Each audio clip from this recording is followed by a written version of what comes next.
Hello dear friends, this topic is totally related to the last two topics and lectures.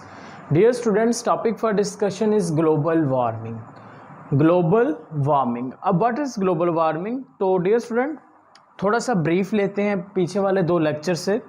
तो dear student, मैंने आपको दो तरह के लेयर्स बताई थी। एक तो मैंने आपको बताया कि लेयर बनती है ज़मीन के इर्द गिर्द, एक ग़िलाफ़ बन जाएगा और वो बनेगा ग्रीन हाउस गैसेस का, और ग्रीन हाउस गैसेस के ग़िलाफ़ की वजह से जो लाइट होगी, जो एनर्जी होगी, वो अंदर तो आ सकेगी लेकिन वो बाहर नहीं जा सकेगी, वो टकरा के फिर वापस आ जाएगी।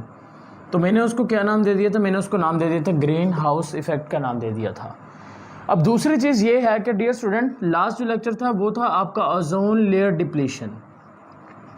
अब ओजोन लेयर के ख़त्म होने की वजह से क्या हो रहा है कि जो अल्ट्रावायलेट रेडिएशंस है या इंफ्रारेड रेडिएशंस है वो ज़मीन पर आ रही हैं, यानी कि ओजोन लेयर डिप्लीशन हो गई, अल्ट्रावायलेट और इंफ्रारेड रेडिएशन ज़मीन पर आ रही हैं।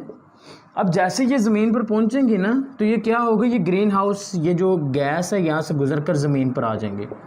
अब क्योंकि हमारी ज़मीन के इर्द गिर्द ग्रीन हाउस गैस है, ग़िलाफ़ मौजूद है गैसेस का, जो कि ग्रीन हाउस इफ़ेक्ट काज करते हैं, उससे क्या होगा, ये जो इंफ्रारेड है और अल्ट्रावायलेट रेडिएशन है, ये ज़मीन पर तो आ जाएंगी लेकिन फिर बाहर वापस नहीं जा पाएंगी।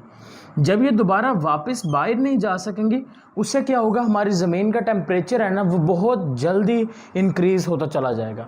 यानी कि आने वाले चंद सालों में आप खुद ऑब्ज़र्व करेंगे कि जो गर्मियाँ होंगी, जो समर सीज़न होगा वो लंबा होता चला जाएगा और जो विंटर सीज़न होगा वो कम होता चला जाएगा, और जो टेम्परेचर होगा ज़मीन का वो भी बढ़ता चला जाएगा। ये सब कुछ क्यों हो रहा है? ये दो रीज़न है, एक तो ग्रीन हाउस इफ़ेक्ट है और दूसरा आ गया ओजोन लेयर। इन दोनों की वजह से जो ज़मीन का टेम्परेचर है वो बढ़ता जा रहा है, उसको नाम दे देंगे ग्लोबल वार्मिंग का, यानी कि warming of earth due to the greenhouse effect and due to the ozone layer depletion is known as, उसको आप क्या नाम दे देंगे? उसे आप नाम दे देंगे ग्लोबल वार्मिंग का नाम दे देंगे। डियर स्टूडेंट, जब ग्लोबल वार्मिंग होगी, जब टेम्परेचर बहुत ज़्यादा बढ़ जाएगा, तो उससे क्या होगा, हमारे जो आइस कैप्स हैं, देखें हमारा जो मोस्टली फ्रेश वाटर है ना, जो वो हमारे पीने के काबिल पानी है, वो आइस कैप्स के फॉर्म में मौजूद है, पहाड़ों पे जमा हुआ है। तो जैसे जैसे टेम्परेचर बढ़ेगा आइस कैप्स पिघल जाएंगे। जब आइस कैप्स पिघलेंगे तो क्या होगा, जो हमारी तालाब हैं या फिर जो नहरें हैं, उन सब में क्या होगा, ये स्ट्रीम्स हैं, उनमें क्या हो जाएगा, फ्लड आ जाएगा, सही है, ज़रूरत से ज़्यादा पानी आ जाएगा। और उसके बाद हमारा जितना भी पानी जो ग्लेशियर्स के फॉर्म में स्टोर होगा, वो सारे का सारा जितना भी स्टोरेज होगा वो ख़त्म हो जाएगा।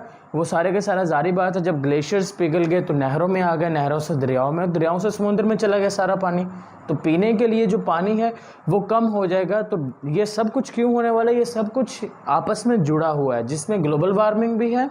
और ग्लोबल वार्मिंग किससे जुड़ी है? वो ग्रीन हाउस इफ़ेक्ट से भी जुड़ी है, वो आपके ओजोन लेयर डिप्लीशन से भी जुड़ी हुई है।